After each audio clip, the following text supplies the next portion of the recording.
Welcome to Basic Brewing Radio for Thursday, August 9th, 2012. I'm James Spencer. Here at Basic Brewing Radio, we're all about home brewing. Well, this week, Michael Fairbrother from Moonlight Meadery shares his success story of going from home brewer to owner of a fast-growing commercial meadery. He also answers your questions from Facebook and Twitter. If you're new to home brewing and would like to get into the hobby for the first time, check out our website, basicbrewing.com, where you can find archives of our audio and video podcasts and our DVDs to walk you through basic and more advanced brewing techniques. You can find me on Twitter. My username is Basic Brewing, all one word. You can find me on Facebook at facebook.com/basicbrewing.james. And we have a Basic Brewing Radio and Basic Brewing video page on Facebook at facebook.com/basicbrewing. Thanks again to everybody clicking on the Amazon.com associate link on our basicbrewing.com site. Whenever you think of Amazon, think of us and click on our associate link first. It won't cost you any extra, and you'll be helping us to bring you this show, and we greatly appreciate your support. We have associate links for Brew Your Own Magazine and the American Homebrewers Association on our site, too. And you can find our iPhone and Android podcast apps on their respective stores, and we're on the BlackBerry Podcast Directory and on Stitcher, the Stitcher app as well. I'm going to head on into our chat with Michael for two reasons. First of all, we talked for a good long time and covered a lot of ground, and I'm recording this episode a few days ahead of time because good friends are coming into town for a visit. You know, as soon as we sip the first homebrew from our own fermenters, we homebrewers have the itch to go pro and sell our wares to the world. Well, Michael Fairbrother is no exception, but he wanted to ease into the professional world part-time. But it was a challenge from a professional brewer that made him take the leap full-time instead.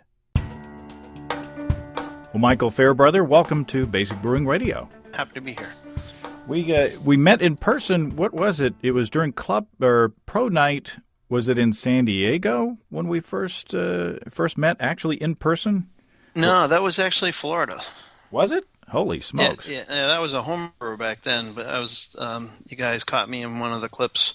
But it was in San Diego where you talked to me as a professional. Okay. Well, yeah, you made the jump. I mean, you. Your story is an interesting story. You started out wanting to go just part-time, right, in your garage? Right. Back in 2006, I was president of Brew for Your Die, and I used to go to club meetings all the time, and I'd pull out bottles of mead, and I noticed a really strong trend of when I opened my beer, my buddies hung around. When I started opening up bottles of mead, every woman in the room was usually knocking her husband or boyfriend over to make sure they got a chance to try some. And so at that time I said, I'm going to start this company and do it part-time in my garage. And it took me a few years because I was too nervous to try to really figure out how to do this. I was an executive in a software company.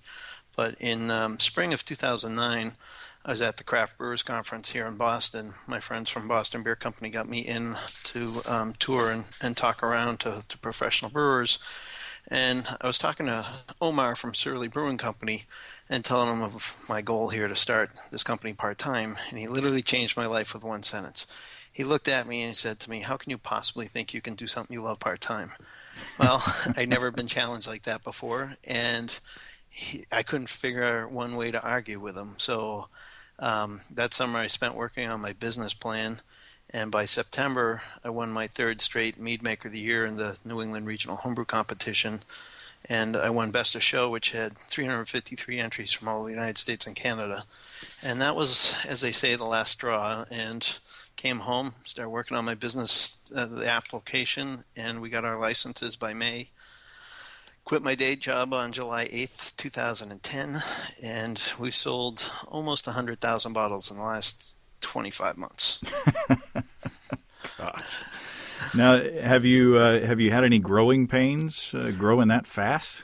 Yeah, that's been the biggest learning curve for me, which is the growth consumes a lot of capital. So we're working to manage cash flow at this point. I did sell a portion of the business off to my parents. I was lucky to have them to step up and offer to back me a little bit. But it's been nonstop. Here at the shop, we do roughly 25% of all of our business. So every weekend we're doing tours on the half an hour. and we're open 7 days a week. And we just heard that we have a bus tour group coming down for the whole summer next year every Saturday. So that's 55 people pretty much guaranteed to be coming through the front doors once a week. Wow. Now, how describe your outfit now? Describe your facilities. Yeah, so we started in my garage, which is about 400 square feet, and now we're at 4,000 square feet. So our biggest size fermenter currently is 500 gallons, and we have six of those. They're all jacketed. So we ferment at 62 degrees. It's roughly a 3-month start to finish process. We use a staggered yeast nutrient regime. And we still hand bottle everything by hand. So that's where we get to the slowest part of the process. We can basically, with four of us, do 600 bottles an hour at this point. Wow. Literally a bottleneck. Yes.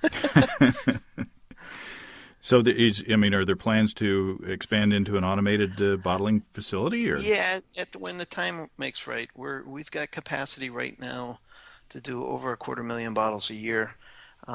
With our nationwide distribution agreement that we just announced, we're going to need to get to that level, and we're just about to buy our first 100-barrel fermenter, which will give us capacity to almost 100 or 500,000 bottles a year. Gosh, well, that's awesome.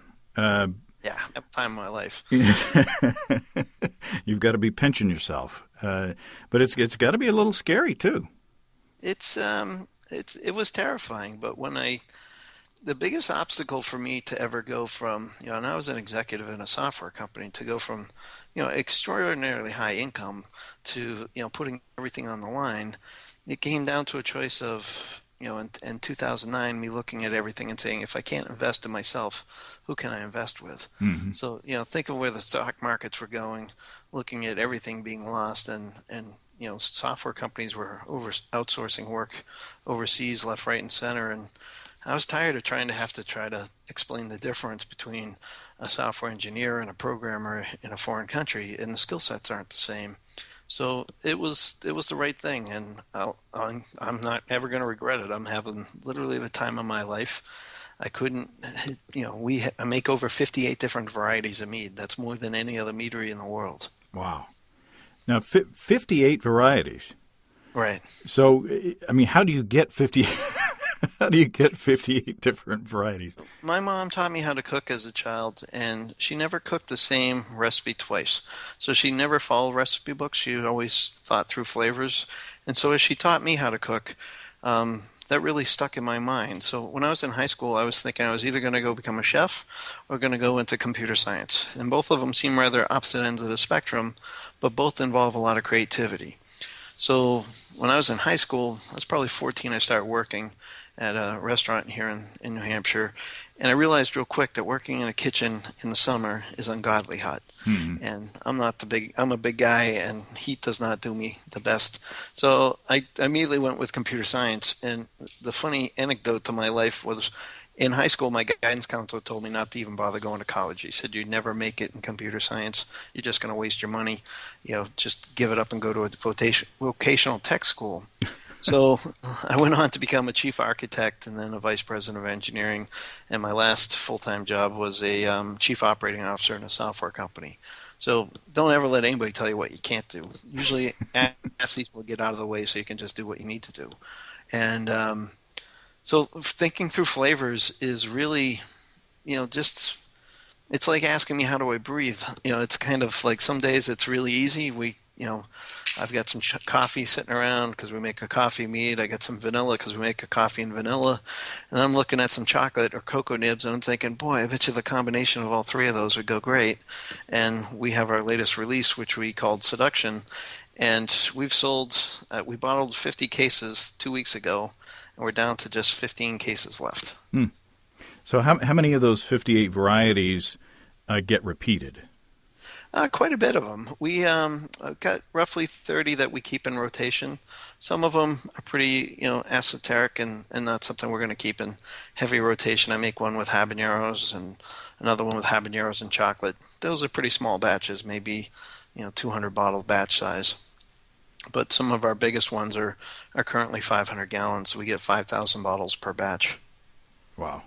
So do you have to, I mean, having that wide selection of varieties, does that run into issues with labeling with the government or printing labels? Yeah, everything's a challenge. So the fact that we make wine from honey means that every recipe I create has to be approved by the federal government. So the TTB basically has a division where I put together a formula, send it into them, and they more or less rubber stamp it depending on what the ingredients are. At that point, we then get the formula back, and I have to go submit the label for approval. And the COLA certified online label application process is the first label took me 10 tries to get it correct. And then we tried to make one that mentioned that it was aged and fermented in Sam Adams Utopias barrels, and we just wanted to say aged in barrels. We couldn't use the word aged on our label, so I finally had to change it to the word conditioned in the so that whatever rules that applies to, I have no idea. But and our wines range from 13% up to 18% in strength, so that's why we have nice small 375 milliliter bottles, which the 18% bottle of mead at 375 milliliters is enough to put most people into a happy place. And enough, maybe a permanently happy place. Yeah, our tagline is romance by the glass. And, like I said, when we were starting, I bring it to homebrew parties, and the ladies were really going crazy for it.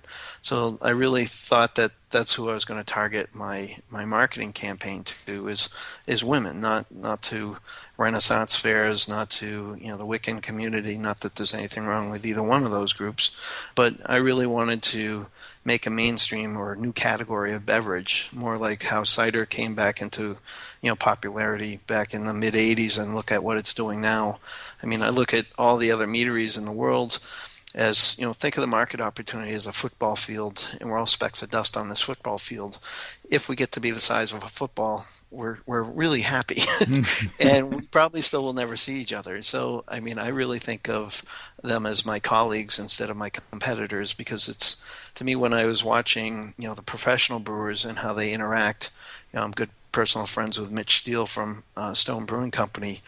And to see how the brewing community can support each other to find jobs and to allow individuals to grow in their community is really inspiring. And that's kind of when I started my own company, what I wanted to be all about. And so we get phone calls from other different meaderies or potential startup meaderies across the country, and I'm always happy to answer a question and go out of my way to do whatever I can to help them, because I've been helped along my way by plenty, and I certainly will never forget that. Speaking of answering questions, we got lots of questions on Facebook and Twitter. Do you want to start fielding some of those? Sure, go for it. Scott from Facebook says, I have no business background but would love to start working in this business. How does one get started? Also, do you need a pilot for your private jet, he says. Well, I ain't making money yet. Let's see. No business background. So everybody can make mead. Mead is not the hardest beverage in the world to make. But that being said, it takes an awful lot of skill to make great mead. And you could come in with video cameras and tape me making every single batch, and I could publish every recipe I make. But the key difference is I make them based on taste, and I determine the readiness based on my flavor, my sensory analysis of the mead. So I haven't run my own company before. I can tell you that's been the hardest part of the job, which is, managing employees isn't too hard, relatively speaking, but, trying to manage cash flow, manage, business contracts, thinking through strategy of where do you want to go, how do you help motivate, a distributor in California where, you're going to be there maybe once a year to come out and do tastings. You need an awful lot of good connections and a lot of great friends. I mean, this isn't something I wouldn't ever want to talk anybody out of starting their own company. I think that fear of the unknown really keeps a lot of people working for other people when they don't necessarily have to. Mm-hmm. I mean, I joke around that I'm poor, but on paper the company is starting to do pretty well, and it's just balancing how much debt we have versus where we want to put that money. Yeah, it's a lot of it's just piling the profits back into it, right? Right. Well, especially when you're buying 100-barrel fermenters, or we bought 10,000 pounds of honey in the month of May. Even at bulk wholesale prices, that's still pretty pricey. And then you need bottles, and bottles aren't cheap, and labels, and it just keeps going. So, what type of honey? Dave Reagan, who's sent us some honey, he's a beekeeper down in Little Rock. What types of honey do you use, and what's your turnaround time from ferment to bottle? Sure. So we use mostly wildflower honey. And I love to tell people that we use just New Hampshire honey, but unfortunately we use way more honey than the state of New Hampshire produces. So we've partnered up with McClure's Maple and Honey out of Littleton, New Hampshire, who is a True Source certified honey supplier. And what that big fancy title means is they can track it back to the beehive and show me every step of the way the honey comes through the process. So I'm very confident with the quality of the honey that I get. But we also use Tupelo blossom, Brazilian pepper, almond, cranberry, blueberry blossom, and I just secured roughly 10,000 pounds of honey from Scotland from my friends at Boston Beer Company. So they used to make honey brown ale, honey brown porter, I guess, and they had some extra honey, and we were able to secure that. I'm probably going to be making some of that for sale to home brewers as well.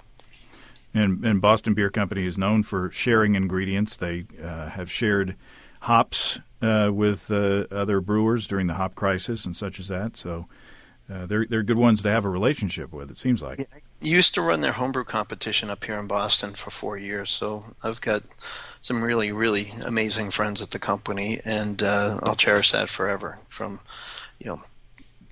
every aspect I can see. I mean, Jim Cook has signed bottles of Utopias for me over the years, and really appreciate that generosity they've had for us. Matt asks, how does one account for the flavor differences from different batches of honey for a mead? For example, I find wildflower honey can taste different in the summer versus the fall from the same supplier. What do you do to... Yeah, he's correct. Yeah, what do you do to make it consistent? You can't. You basically have to do your best in either having material, finished mead that you can blend back together, or think about where the flavor is going to go. So when we're making our Central, which is our wildflower honey mead, I try to get the earliest season honey I can, because I find that a little lighter in flavor. And our honey comes to us almost as fast as we order it. It comes to us the next day, and it's into the fermenter the day after that. So we do not pasteurize any of the honey that we use. We use a no heat method. We only heat it up to 80 degrees so that we can run it through our pump, and then we put it into a mixing tank where we add the cold water. So it's really hard. I try hard to explain to people how much honey can vary based on weather, based on time of year, based on flower source. Fruit also varies. So if you're making a fruit mead, like the apple cider from early season fall apples is quite a bit more tart and tannic than the ones from late season apples. So I guess that leads back to your cooking background and tasting your ingredients and just imagining how the combination is going to be. Right. So it's really just a question of, I've got a palette, and I've got, it's like painting. So I've figured out where I'm starting from and where do I want to take it to. So several people asked about yeast. What yeast do you use? We pretty much use a standard yeast across the board, which is Lavalin 71B. It's a white wine yeast from Narbonne, France. It's rated for 14% alcohol, but that's the only yeast I use, and I can measure that we've gotten our meads up to 18%. So, and we really strive never to back sweeten a mead. So to work that, you have to really, understand the yeast and how you're going to manage it during the fermentation process and how the nutrients are going to help it along, and then be to stop it if you have to, with sulfites and sorbates if you really want to. But for the most part, we're trying to go sulfite and sorbate free until we started having sparkling bottles of mead, and I said, this isn't going to work very well. Sparkling bottles of mead can turn into bottle bombs if you're not careful. Well, they just explode the corks right out the top. So yeah, it's not it's not a question of exploding the bottle, but it certainly makes a mess and creates a nightmare for customer relations. Broken Wings Brew from Twitter says, what are the best options for carbonating a finished batch of mead without getting bottle bombs? I would suggest, force carbonated certainly the easiest way to carbonate up a mead if you're going to keg it. I'm trying to actually. My fiance and I are getting married on August 31st, and we're making a sparkling mead for our wedding. And I opened a bottle yesterday, and it's in champagne-style bottles. So we basically took a Tupelo Blossom honey, still had some residual sweetness. We filtered it, but not sterile filtered it, and bottled it. And I've got it sitting up here in my office, which is about 75 to 80. And we opened our first test bottle yesterday. Barely starting to sparkle at this point. So I got another month, but it may be time to bring the corkscrews to the wedding, and maybe by next year it'll be sparkling enough for our anniversary. I made a sparkling mead for Steve Wilkes' wedding back. It's been years ago, and we've each got one bottle of that batch. And we're just waiting for the opportunity the special opportunity to to open those up. Sparkling meads can be fun, and they can be very, very dry like champagne, right? I mean, is there a way to get kind of a sweeter sparkling mead? Well, again, it's it's all got to do with when you bottle it, how much residual sugar you have, what's the yeast tolerated for.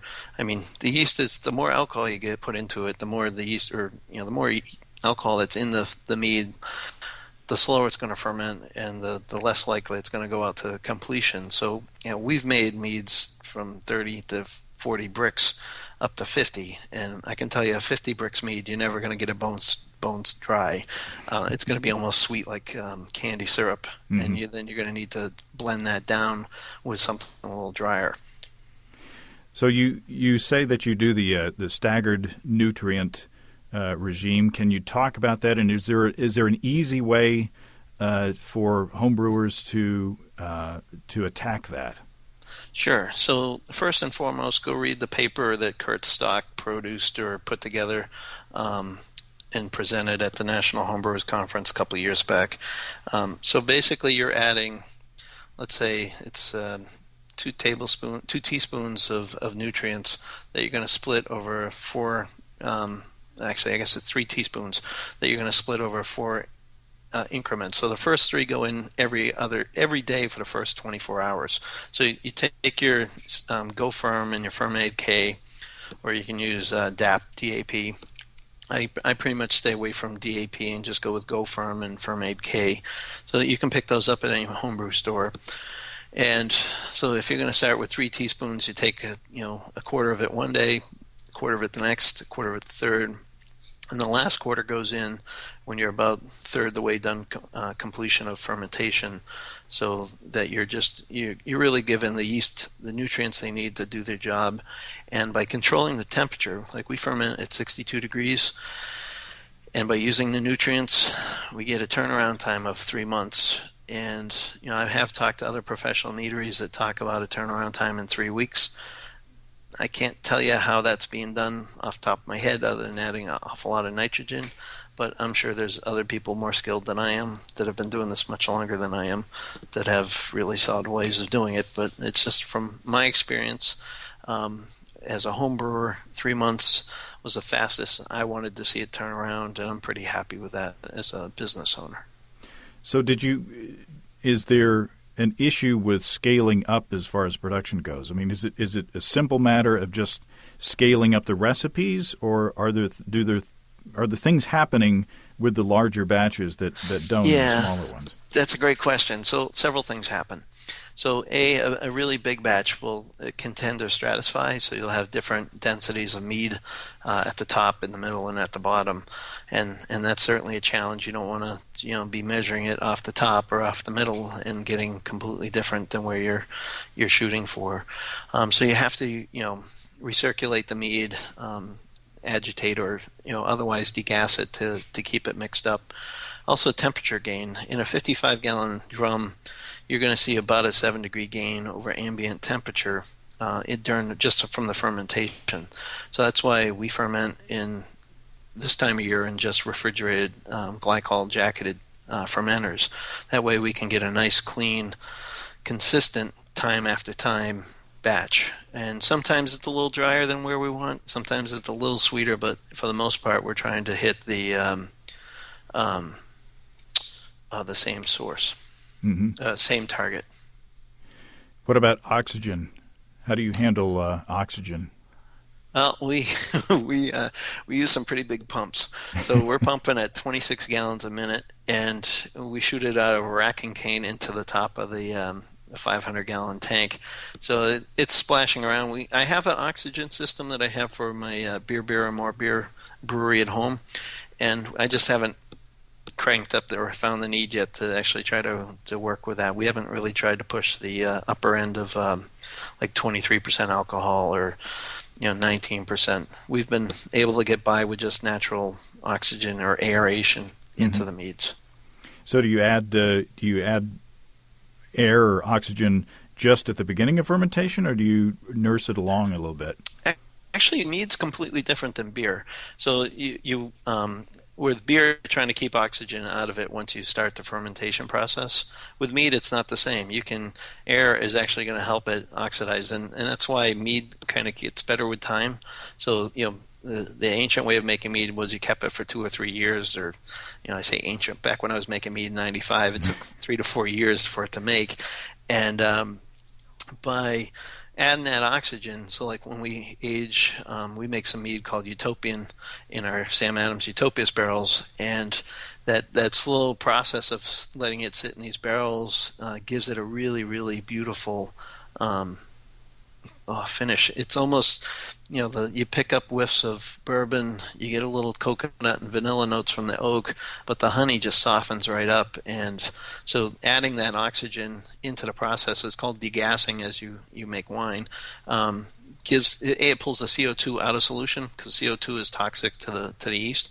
But by adding that oxygen back in, that'll give the yeast the oxygen it needs to do its job. So what are the major differences between beer and mead? I mean, is there a complete shift between the two? Well, so you're not converting starch to sugar, so like there's no mashing. You can make a braggot, which is a mead with malt. Although as a meadery, you have a choice. You can either go with a brewery license or a winery license. There's pros and cons to either way. If I went with a brewery license, then the state of New Hampshire would control every label I produced, and I would be limited to the amount of alcohol I can make. By going with a winery license, I'm now controlled by the TTB on my wine license or labels, but I can go up to 23% alcohol without a challenge, and then we can't have malt on the premise, so I can never make a braggot here unless I get a brewery and a winery license, and then I could section off a portion of the meadery to be the brewery portion. It's complicated. Laws, you gotta love them. There's a question about back sweetening. Mike asks details on back sweetening and or cold or crash cooling at a certain gravity, and he'd like to know if there are any yeasts that won't attenuate too far and will leave it sweet without needing to back sweeten or crash cool. He says bread yeasts, perhaps. I don't guess a commercial meadery would ever want to mess with bread yeast, but different yeasts have different properties. And there's so Scott Labs out in California has a great little handbook. It's called their catalog, and any brewer can go get a hold of this, and it'll tell you about every type of wine yeast that's out there. And I swear by this thing. It tells you the nutrient regimes. It talks to you about sulfiting and how that works. I mean, it's a great little handbook, and they put it together for professional wineries. And granted, most homebrewers aren't going to need a 500 kilogram block of yeast, but the material is still really valuable to read. So what about sour meads? Have you thought about doing those? Yeah, we actually got a couple going right now. So, like I mentioned, I got great friends. Well, Rob Todd of Allagash Brewing Company helped us with his help of his professional brewer, or brewmaster Jason Perkins, get a couple curio barrels, and we're doing a wildly spontaneous fermented mead in these barrels that we're calling Curiosity. And so we're planning on going a full 3 years before we even try it. So we'll let the pellicle settle on the top and really see what it can do to the mead and the complexity of it. I'm a big fan of Belgian lambics, and I've been to Cantillon, and I've seen how they make their beer. So we're trying some of my tried and true homebrewing methods for trying to make a sour mead. Is anybody doing sour meads? Yeah, there's a couple actually coming out these days. I think Bee Nectar may be having one, or there's rumors they're coming out with one. And I know the Sap House Meadery guys just released a kombucha style sour mead. Sean Coates asks, what about spoilage organisms, and if you've ever had to dump a batch? Well, we haven't had to thus far. I do have one that we're keeping an eye on. We had an employee that didn't put the lid back on it after Oops. It was in bulk aging, and that has me very worried. So we're measuring the acidity level on it now and doing sensory analysis on it, and I'm working with my insurance company to figure out what may be covered or not covered under such a loss. But personally, I've never lost a batch, and I hope that stays the same as my company goes forward, and we would be devastated to lose such a big batch of mead. And you said that you only heat the honey up to 80 degrees. Is that Fahrenheit Right. or Celsius? Fahrenheit. And Okay. the reason why we only do 80 degrees is because we're just trying to move it through a hose. So we're using 2-inch non-collapsible hoses to move the honey from the totes into the mixing tank. So we get our honey now in 3,200-pound blocks. Looks like the biggest sippy cup you ever saw. And once it's up and online, it's in the mixing tank. We're adding cold water immediately. So we're talking about around 26 C for those with the better temperature scale. But you don't, a lot of people pasteurize their honey because they're worried about spoilage organisms. Yeah, I've never had a problem. So we pitch our yeast at 1 gram per gallon. So in a 500-gallon batch, we're rehydrating and getting the yeast fully active before we pitch it into the must. And I've never had a problem. Never had a problem as a home brewer. And I know there's a religious debate out there about whether you need to heat it or not. And my personal preference is do what you like. And if you make great meads heating it up, prove me wrong. That's wonderful. I mean, I just got some homebrewed mead in. I have no idea how it was heated or not. I think Tom won Mead Maker of the Year this year out of Minnesota, and I can tell you it's spectacular. So however he's doing it, keep doing it, Tom. Whatever works for you. You talk about Donald asks about a pH range. What do you adjust the pH of your must? And do you add an acid concentration at any point? Yeah, so pH is really critical in many aspects. So first, it's got to do with how healthy your yeast is going to ferment. So certain types of fruits that we use, whether it's black currants, rhubarb, really have quite a sour note to it. And sometimes it comes out so tart that you're trying to figure out what on earth are you going to do with this thing. I made a black currant and rhubarb mead that I was really, dumbfounded what I was going to do because it was so tart. I thought my jaw was going to lock up, because it's a reaction to the tartness. And so on that particular mead, instead of trying to adjust the pH with chemicals, I used a bacteria for a malolactic fermentation, which really transitioned one form of acid to the next. I think it creates malolactic, or takes well, I'm not always the most technical guy, but it basically, the end result was phenomenal, and that was one of the meads that got us to the Boston Wine Expo this year. And we were the first, one of the first New Hampshire wineries ever to be at that event, and it really does create a difference. So, measure your pH. There's specified tolerances based on each yeast strain.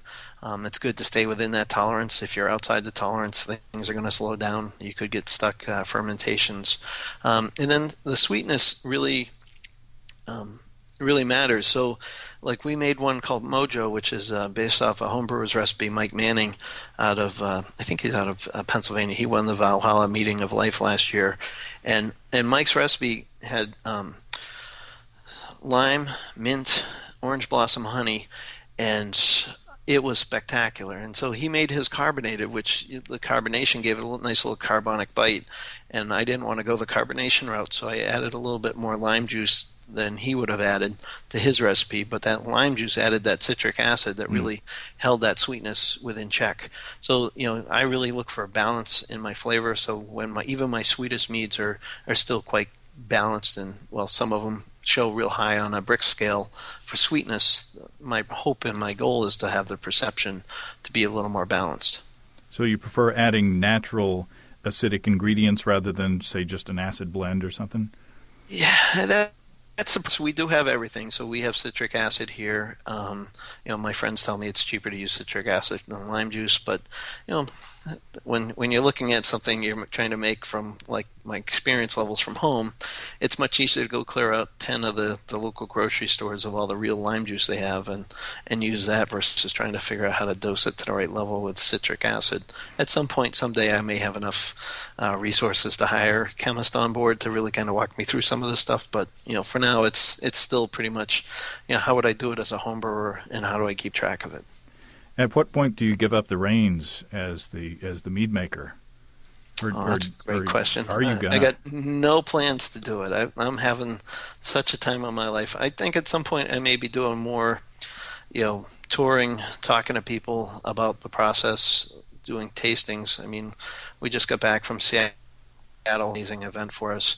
I've been out to California. I've got trips out to Massachusetts, Rhode Island, and it's great for me to interact with fans, and that's why I still do tours here at the Meadery during the weekends, because it's, I love to see the reaction of people when they try it for the first time. And you asked a question before about back sweetening. We tend not to try to back sweeten the meads. We really work hard to have the sweetness level up front, and so the yeast will die before we actually, or give up before it actually gets too dry. An interesting question. Christopher asked, I recently had a mead at a club meeting, and the maker said that at first the mead tasted awful, after which he left the mead out in the sun in his backyard, just because, I suppose, he says. I imagine there's no fear of skunking because of the lack of hops, but could the sun potentially have an effect on a simple honey water yeast mead? So have you experienced anything with sun striking or the sun having an impact on it? Yeah, so the sun shouldn't have any impact other than possibly warming it up where the yeast kicked in again and changed the flavor profile. So yeast can consume all sorts of, like diacetyl or any of these other characteristics. So that's the only thing I can think offhand that might have happened with it. So they just the sun, the warmth for the sunlight might have just woken the yeast back up, and they got back to work and finished the job. That's my guess on it, but time always makes a difference. Oh, Paul's asking for the recipe for your fantastic strawberry rhubarb mead. Honey, strawberry, rhubarb, and water. Right? Yeah, it's pretty close. So we use equal parts of strawberry and rhubarb. So basically, at our scale, we're using juice or concentrated juice. We love to use as much local fruits as we can. Sometimes we're challenged by how do we process that and to make juice. So, nothing beats fresh strawberries and fresh rhubarb. Second to that, go get strawberry juice or rhubarb juice and make a mead from that. And again, you got to really taste the flavors and know what that does for it. And the best last tip I have for you is use orange blossom honey. When we made the same recipe with wildflower honey, it just didn't have that same citrus note that really kind of makes it perfect at this point. And this month, Fling, which is my strawberry rhubarb mead at my shop, became our bestseller. So it's pretty popular. So on the homebrew scale, if you've got fresh rhubarb and fresh strawberries, you don't just throw the stuff in there. Would you put it through a food processor, or how would you do that? Well, strawberries you can freeze, and I used to use frozen strawberries all the time to make mead. Rhubarb, I don't know how to actually make it into juice, but I would imagine you could freeze it, chop it up and freeze it, and put it in there as a puree as well, and you get the same flavor. I like almost 4 pounds per gallon of my fruit, which really gives you a really nice fruity note to it. But when you're dealing with any kind of fruit in a mead, you need to punch the cap down, and the cap is the fruit layer on the top of the mead. And you want to do that 2 or 3 times per day during the initial couple weeks of fermentation. And that's because what's happening is the fruit blanket or the cap is keeping the heat of this fermentation in the mead, and you don't want to keep that heat build up there, because even though it may be cool at the bottom, or you're measuring the room temperature, or you're measuring the temperature of the vat, if you have any one section of the batch getting warmer, that yeast is in and acting differently than the rest of the yeast is acting. So by punching down the cap, I've found that really, really makes a huge difference. And we make a blueberry mead called Wild, and we use a lot of blueberries. It's almost 2,000 pounds of blueberries in a 500-gallon batch. And I can tell you, it's a lot of work to stir those blueberries up in the top, but nothing beats that flavor once you get it and do it right. So Theodore asks, basically, is it better to add the fruit to the must, or do primary fermentation and then add the fruit to it, say in the secondary? We add everything at primary. So we never add fruit in secondary. We never add spice in primary. We always do anything fermentable goes in primary, and when we're getting into secondary stages, that's where we'll start adding spice to make a metheglin, for example. And so what do you do back when you were a home brewer? All that pulp, all that fruit can be quite messy. How do you deal with that? How do you get a clear mead out of that? A lot of racking. Like, for example, when 2,000 pounds of blueberries is done, we usually haul it off to our local farmers, and they feed it to the cows and pigs.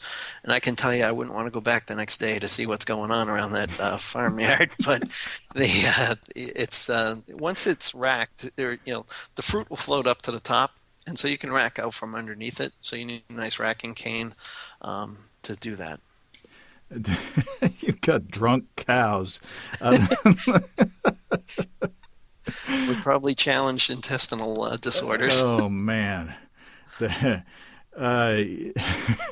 Secret City Brews from Twitter asks, can we add sparkaloid to drop yeast and clarify in the primary fermenter, then long-term age mead in a keg? I would say that's possible. I haven't actually done that before, so I can't really add a lot of commentary on that one. That's a good answer. It's always a good answer to say, I don't know. I'm not sure. Let's see. Think about Twitter. Oh, Ben. The little username. Sometimes you can't tell who's who. Ben asks, how do you target your final gravity properly? His last mead shot right past the published alcohol tolerance for the yeast. Yeah, the best answer I have for that is really get to know your yeast and trial and error.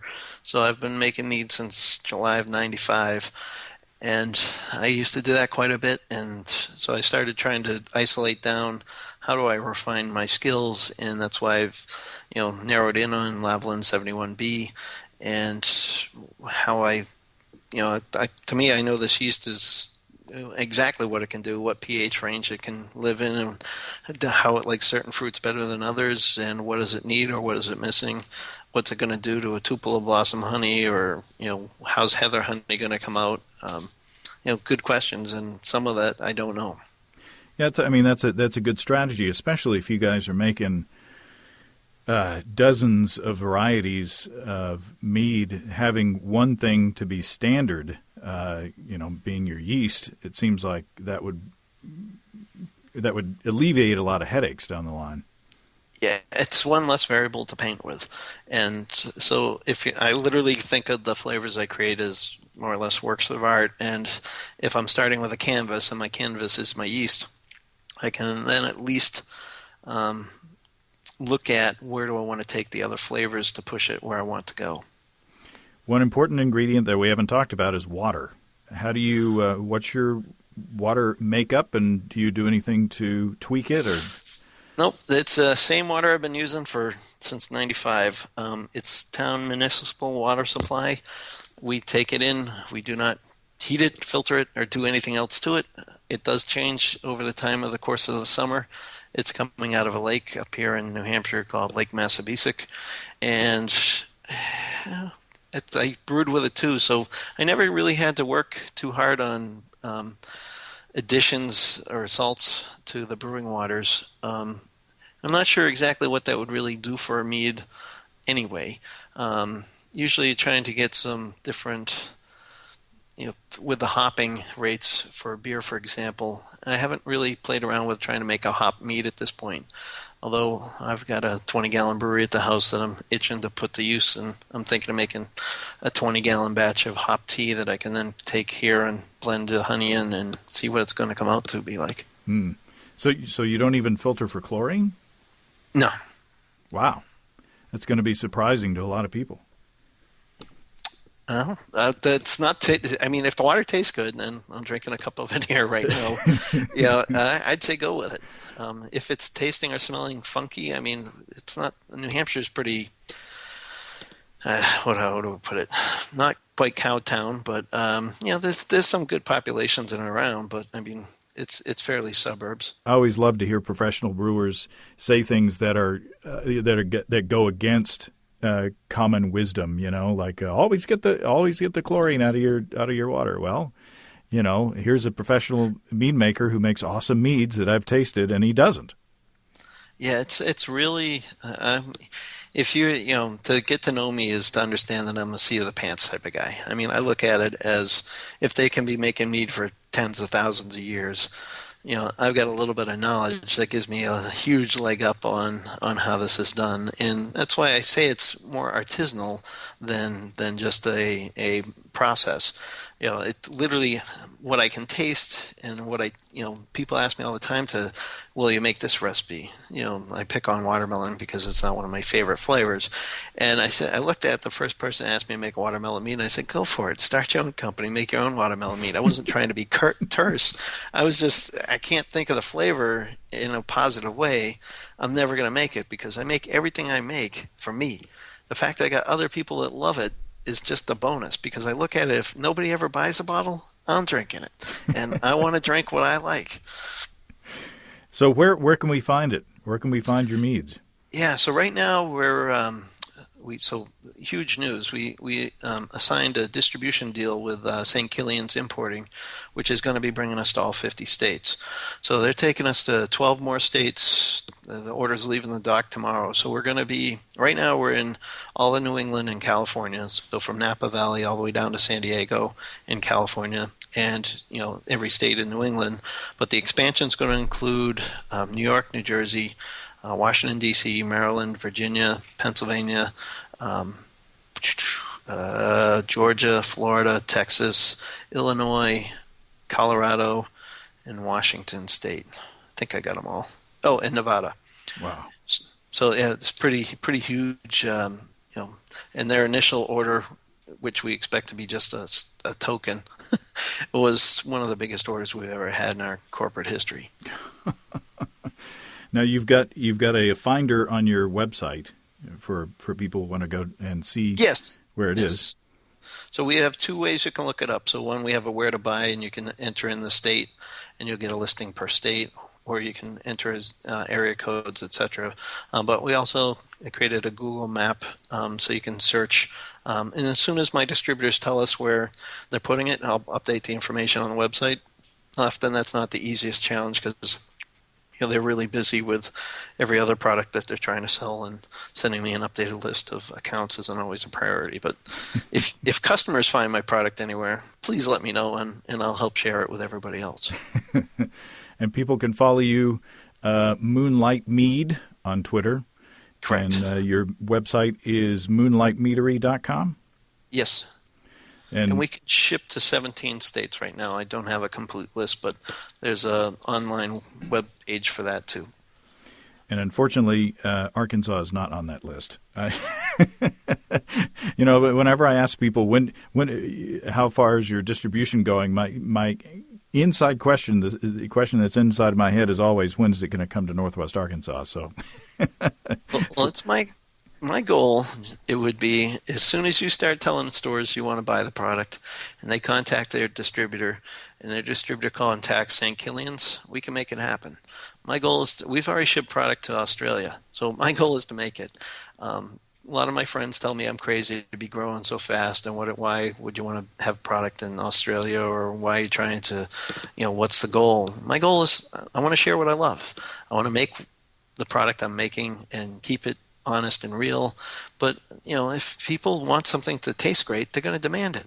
And if you think back when Ben & Jerry's started, and I don't know the facts to all this stuff, but it's a story I tell here at the shop, because I can remember when ice cream was roughly 79 cents a half gallon, and you can imagine what the poor guys at Ben & Jerry's went through when they probably told their investors or the market that they were going to be selling this for $3.50 a pint to $5, and you can imagine what people looked at them like they had 2 or 3 different heads. Well, you give people a choice. They'll demand choice. They want flavor. They want, I can't wait for the day I walk into a Mexican restaurant and I don't get greeted with just a bowl of chips and salsa. I get asked, which salsa would you like tonight, Mr. Fairbrother? Want some mango, some, habanero? Give me a choice. I'd pay extra for it. I'm tired of just being given the least common denominator. I want to enjoy everything I can taste to the maximum. And if it means, you're only getting the lowest based free, and this is what we're giving away, there's a perfect opportunity to do something different that people will just tell their friends about. Well, you're preaching to the choir. I think not only me, but everybody who's listening, I think, is saying, yeah. And I wish you continued success, and I hope that you continue to make the wonderful meads that I've tasted. And I can't wait till I get to buy them myself. Well, thank you. Thanks, Michael. All right, have a great day. Well, thanks again to Michael. I'm embarrassed that I forgot that we met first way back at the Homebrew Conference in Orlando. And that was way back in 2006. And I went back and looked, and sure enough, there he is. Steve and I were walking around Pro Night and talking to the homebrewers that were walking around there. And there he is, Michael Fairbrother. And he said on the tape that that was his first National Homebrewers Conference, and it was ours too. That was a long time ago. I'm going to mention Moonlight Mead to the liquor stores around here and see if we can get some coming this way. And I suggest for you to look for it where you are too. Good stuff. If you have brewing questions for me, show suggestions, or just want to say howdy, write to james@basicbrewing.com, or just fill out the contact form on basicbrewing.com. And please don't forget to tell us where you're from. Be sure to check out our DVDs, Extract Brewing and Partial Mashing, Stepping into All Grain, Low-Tech Lagering and Decoction Mashing, and Introduction to Wine Kits. You can find them all on our site. We've got combo deals to save you a few bucks if you want to buy more than one DVD at a time. And you can check out our Basic Brewing shirts in the store, too. You can see a listing of the fine folks across the country who sell our DVDs on basicbrewing.com. And if there isn't a vendor in your area, you can order them online at our online shop at basicbrewingshop.com. Thanks to everybody who's continued to click on our Amazon.com link. We appreciate the support there. Our featured products this week that were purchased through the link are experimental and quasi-experimental designs for generalized casual inference, and Norpro Mushroom Egg Slicer. Thanks again, everybody. And remember, I can't tell who bought what, so no worries there. Just click on the Amazon.com logo on our site the next time you feel like Amazon shopping, and we greatly appreciate your support. Don't forget, you can also join the American Homebrewers Association and subscribe to Brew Your Own magazine through the associate links on basicbrewing.com. That's all until next time. Until then, thanks for listening, everybody. I'm James Spencer. Production help for Basic Brewing Radio and our website is provided by Kelly Dodson. Basic Brewing Radio is a production of Active Voicing. We'll talk to you next time, everybody. So long.